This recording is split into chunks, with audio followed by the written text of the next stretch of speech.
I'm Bob Vila. Welcome home again. We've got a concrete truck on the site today. We're pouring a slab in the cellar. We're going to show you how to smooth it out and get together with Scott Smith, our contractor. Also, we're visiting with Slav Witowski, our electrical contractor, who's doing all the rough wiring in the kitchen and showing us how to tie it together down at the circuit breaker panel. And Ron Gann, our general contractor, he's going to take a minute out of his schedule to show us how to take one of our old windows and repair it. So stay with me. It's good to have you home again.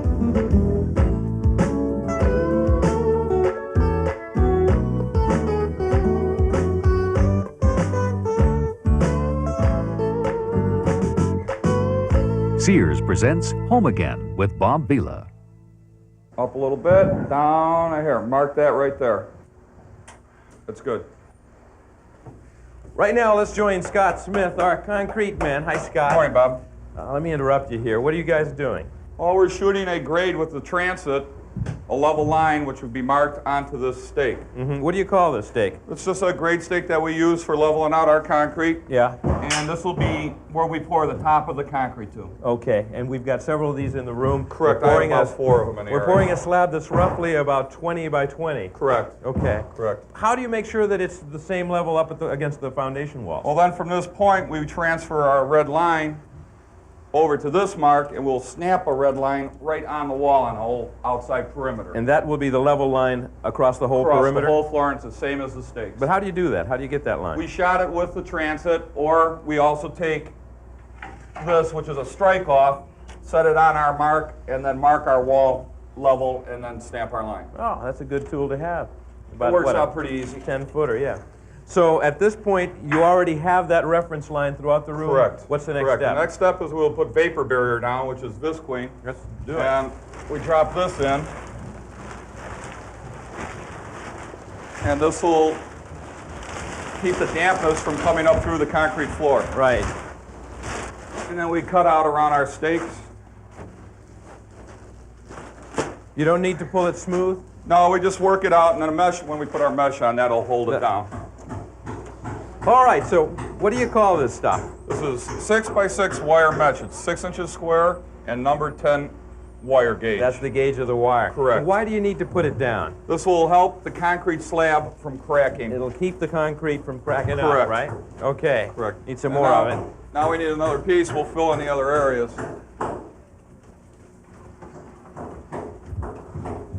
This stuff can scratch you real badly. Oh, yeah. Right up to the edges. Correct. Okay. This goes here. All right. So are we ready for the shoot? Now we're ready for the 16-foot shoot. Jeff, you pass me a shoot? Nice clean one. That's good. Let's leave it set here. And get the truck in place, right? Okay, let's back that truck in. Scott, what kind of concrete do you order when you're planning on pouring a slab? On a basement inside pour, we use a 3,000 PSI concrete. That's 3,000 pounds per square inch. Yeah. And how do you figure how much you need? We take the square footage of the floor and then we calculate it up in approximately 6 yards of concrete in this floor. In this 20 by 20 area. Correct. We're going to have a 4-inch slab? Correct, 4 Yeah. inches thick. What do you pay for a yard of concrete here in About Chicago? $45 to $50 a yard. That's not bad.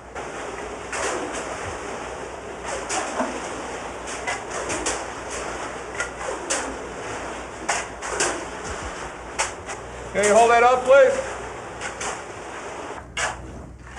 All right, so what's he doing here? Well, this was those stakes that we put in previously, and Yeah. there's a nail on here that gives us our grade of finished floor. Then from here, we will strike off from the wall line with a short strike off to this point, which he's doing right now. And now we will be able to use that long strike off that we have and come right down in through the whole floor section. Why is it called a strike off? Well, it's a perfectly level piece of lumber you could use, or just a piece of fiberglass. Yeah. And that keeps us level, and it just strikes the concrete level. That's all we're doing right at the moment.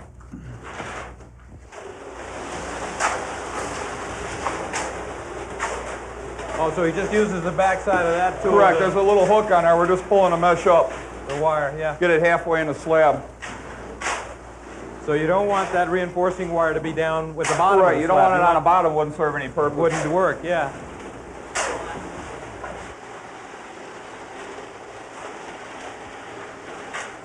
So Scott, what do you call that tool? This is a bullfoot, which is just a very large flat float, which will float at level. Mr. Bull, huh? This is it. And then we'll just leave this set after. Oh, beautiful. After a while until it gets hard, then we can trowel it. Yeah.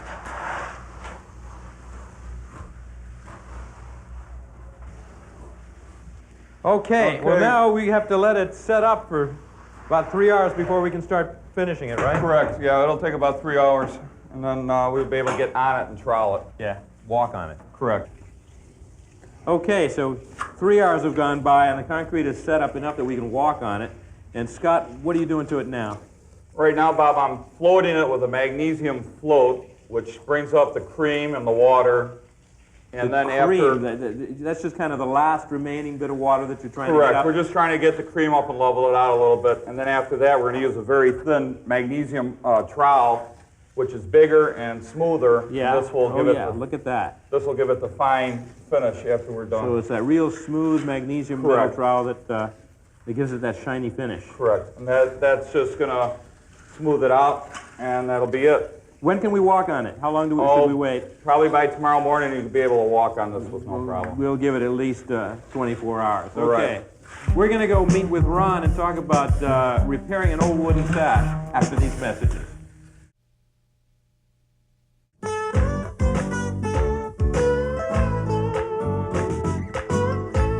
Well, Ron, I guess everybody's least favorite do-it-yourself project around the house is figuring out how to fix a sash with a broken pane of glass. It sure is, Bob. Especially when there's all this paint buildup. Right. Well, first thing we got to do is take off the stops, which are the pieces of wood that hold the window in place. To keep the sash right in those runners. Right. Yeah. And what I'm going to do is I'm using a very thin screwdriver, okay, to kind of just gently pry the stop away from the window jamb, okay, without cutting into my window jamb. And I just take my time and I just move up. They're not always nailed. Sometimes, especially in fine work, you'll find that the stops are secured with screws, and you can just try to look for those screws and unfasten it easily. Right. This particular piece here has about 200 nails in it, it looks like to me. Yeah. This is where people sometimes get a little crazy and they start to pull it at the top, and they often will take off the last piece of molding and break it. And the corners will be mitered. Right. So that, again, see how he's prying it gingerly. There you go. Coming out. Now we got more nails in this thing than we really need. Yeah, but we'll reserve this because this will be cleaned up and reused. Right. And make sure we can see that our window is free over here. Okay. Now, if you were only going to replace the glass in this window, the front sash, you could even leave the other stop on. But since our piece is broken as the rear sash, The top one, yeah. right, we need to take off both pieces of stop here. So let me take this piece off first. So we're going to lift the window out, Bob. Kind of turn it around here. Yeah. And let me get my pliers out here. Now, the main thing to remember when disconnecting the chain Don't or a lose- sash cord is don't lose the chain. Okay. The way these are installed is there's usually a little nail right there. Mm-hmm. Okay, well, we can get rid of that because we don't need that one now. It's been wedged in here for about 200 years. Okay. There you go. Now, the main thing, You got it? I got it. We don't want to lose the chain. If it were a cord, you could just tie a knot in it. Right. But because it's a chain, you're better off putting a nail through Right. one of the links. Right. I just put a nail, find a link that I can get the nail through like Good. that. And then I just send this back up and let it stop like that. Good. Now we'll do the other side. Okay. Okay, Bob, the next step is to remove the parting stop, which is what keeps the second sash in its place. We call it parting bait. But if you break that in half, you can usually replace it easily at the lumberyard. Hey, there's the broken pane we're going to fix, Bob, Sure. right there. And I'm going to take the chains off and take this upstairs to a little workshop that I set up there out of harm's way. All right. So how come you're working up here on the second floor? Well, we're not doing a whole lot of work up here, Bob, so it's a little less congested. This is great, though. We've got our post and beams in the way. We've removed our partition. And now we have an opening here in the living dining area that's just the whole 25 feet. Yeah, it looks nice. Okay, now we got to take out the broken glass, right? Right, so we're going to turn on our propane torch here and start to remove the old glazing compound. You just heat it up. Just heat it up. Be very careful. You don't want to burn your wood, but if you do it, very gently like this, you'll be able to soften it up. It's already starting to soften up.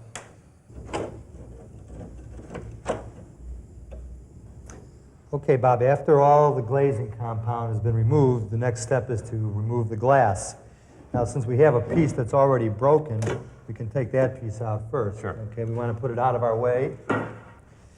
We should be able to very carefully go around here and free up the glass. Okay. Whoop.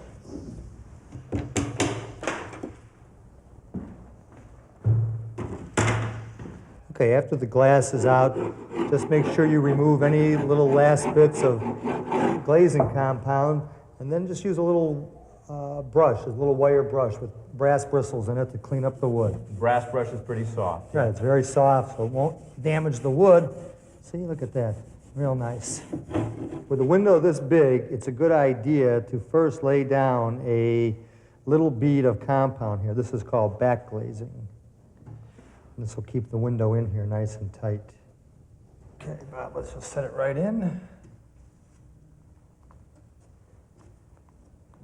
And of course, you measured twice so that it's a perfect fit. All right. And just gently push down, not too hard. We don't want to break it. That's why we have all that back glazing in here.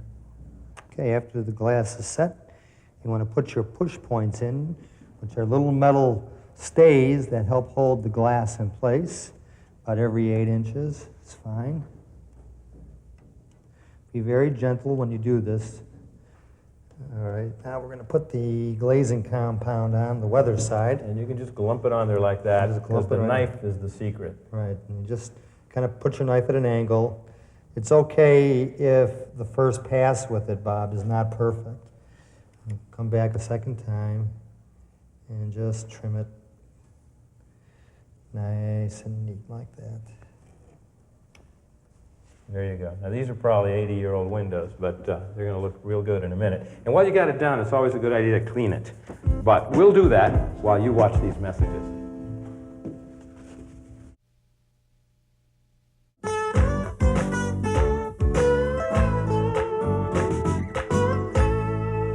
Okay, and Ron's got that window back in place for us, and it works perfectly now, top and bottom sashes. And really the only replacement besides the glass is the parting bead, which is on either side of the frame. It's a cheap thing that you can pick up at the hardware store or the lumberyard. And we got a window that's back in good shape.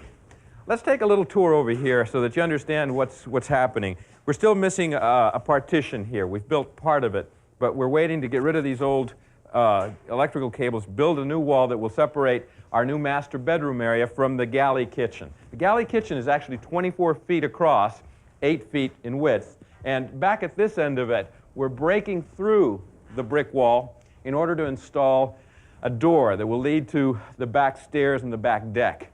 And you know, anytime you're dealing with masonry, you've got to deal with steel too. And here, Ron has gotten a piece of I-beam already in place, but it'll be a while before they finish removing all these brick. Maybe by next week we'll have a door in place here. Another change that has to occur is we have to move a radiator. Our heating system is forced hot water, and the furnace is okay downstairs, but this radiator is in the wrong place. We used to have an 8-foot square bedroom here, and now it becomes part of the kitchen. So we'll move the radiator, repipe it, put it on this wall right next to that door, and it'll still provide, you know, ambient heat for the space. The window that belongs here will keep, but it's also going to get repaired. The wall along the back here has already been cleaned up, the demolition's been done, and what we have now is metal studs in place, and these are the thinner ones. These are just 1.5 inches, and we've essentially used them to fur out the wall. That means that we'll have something onto which to attach our insulation and our new wallboard. While we're here, let's take a look at the plan for this galley kitchen. I'm standing right around here next to that window, and essentially we've got a work area over here and a seating and eating area over here. And what's interesting is how we're going to illuminate it. We're going to talk with Slav Witowski, our electrician, in just a minute, but let me just point out all these little dotted lines refer to wires that go to different light fixtures. And here we'll have a light fixture in the ceiling overhead. Here's another one in the working area of the kitchen. There'll be lights under the cabinets on either side here. But all these dotted lines connect at one central point. That means we're going to have a central control panel with a half dozen switches that'll turn on and off the lights in here. as well as the lights over the dining table, into the kitchen, into the living room area in the front of the house, and even the light that shines the staircase going down to the basement. And that makes a lot of sense when you have a small apartment like this, to know that you can always go to one central spot and turn on all the lights, especially if you hear noises in the middle of the night. Slav, how are you? Hi, Bob. I want to interrupt you just a minute. I know you've already gotten started on wiring the working end of the kitchen. And the first thing that really comes to mind, here in Chicago, they make you go through, well, they make you use a lot of armored conduit, right? Metal pipe and flexible conduit. Well, see, what we have to do when we have open walls, like in here, we have to use the conduit. Yeah. We can use some of this stuff, but in very limited areas. Yeah. What we did so far, we prepared the line from the panel to the kitchen. Well, the main feed to the kitchen The comes main in over feed to here. the kitchen, and you can see our box. We'll have, of course, more wires. Yes. See, this So is these are the wires that come from the circuit breaker panel in the Yes, basement. this is a wire which we already pulled, and we'll pull more of them. You can see a new way of installing a baxis against the metal stab. Oh, with these clips? Yes, this is with this clip. Normally we use a baxis with a bracket and we nail to Yeah. the To a wooden 2x4s. 2x4, yeah. A wooden 2x4s. But we have to use that stuff in here. Yeah. So this box becomes a junction box, right? From this box, we'll go in all the direction in the kitchen. We'll feed the kitchen, hallway, and the dining room. Oh, really? area. Okay, so it's a main junction box. And you'll also have a receptacle here, a plug-in. And we'll have a receptacle at the other side of the wall. Okay, so you've already gotten your conduit pipe, and Yeah. boy, it's a lot of work, bending all these things and so forth. But the studs have already the holes cut in a factory. That will make it easier for us to install it. We don't have to punch it. We don't have to cut Yeah, it. you don't have to drill it. That's a blessing. What do you use the flexible stuff for that you've got here? What do you call this stuff? That's what we call it a greenfield, Yeah. which is just an armored cable. Armored conduit, right? And you can see we already completed a piece of the line, and we terminate that thing with a piece of the greenfield, which is the whip for our under cabinet lights here. Why do you need to make that transition from the rigid pipe to the flexible? See, the floor is uneven, and we have to have some tolerance when we'll be mounting the cabinets and then under cabinet lights, which go the higher or lower. So we will have some room to play. You want some slack, That's right. so that if the cabinet overhead here is a little bit too low, you can Then we fudge. can always to move it Yeah. a little. How do you cut this stuff? Isn't it difficult to work with? No, it's very easy. What you have to do, you break it Oh. and cut it. And then you just snip it. And that's That's it. all you have to do. Yeah, it's not bad. And of course, you never have to worry about somebody poking a nail into your wire, because you've got the wire well protected. Yes, see, we secured already a line, so the line stays Right in the middle. more or less in the center of the wall. So even if they will be using screws to hang up a drywall, they won't harm our line. Exactly. Now, we're back at the corner here where we're going to have our controls for all the different lights, as I was just explaining. Yeah, that's the box which will contain all the switches for the area what we talk about. Yeah. And as you can see, this box supposed to be mounted here, and the wall is Yeah. too thin to Yeah. accommodate this box. Yeah. So what we had to do, we had to mount. We furred it out. The old work, the 2x4s were laid on the flat here. And you can see that if you put in a new work box, it's not going to fit. Even after you put the drywall up, it still would stick out of the wall too much. So what Ron and the fellows have done is they've added more metal studs on this wall. They haven't finished yet, but anyway, it's called furring out the wall so that we can mount the box right there. And that's going to be our next step, to run a line between the switch box and the central distribution on the back to control all the lights. Marvelous. You got a lot of work to do, though. I hope you'll have it finished in a couple of days. Well, we'll try it. Okay, we've got a break for some messages. We'll be right back.